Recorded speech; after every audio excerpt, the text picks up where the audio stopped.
igigisa po muna natin yung gulay, hindi po yung bawang sibuyas. Gulay muna. Yan. Yan guys, family. Okay guys, sunod na po natin ang ating.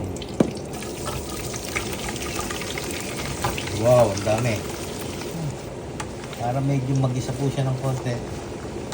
Saan natin siya isasama mamaya sa ano. So guys, family, ito, ginisa na po natin. Mamaya, tatanggalin po natin.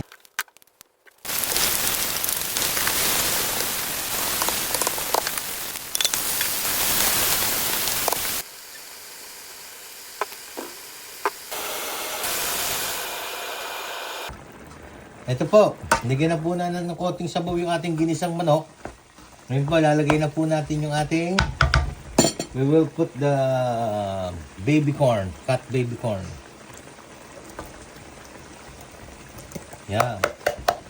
And then, ang pagkatapos po, lagay po natin yung ating quail egg. Itlog ng pugo. Yehey. Natin ng konting magic syrup na. Chop suey dito sa New Zealand at chop suey dito may noodles sila. Yun ang chop suey na tinatawag na chop suey.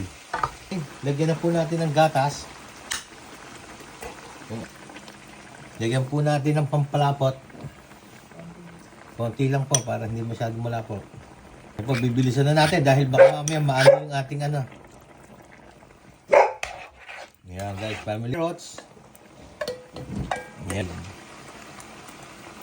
Pinagsama na po yung ating cabbage saka yung ating pechay bagyo.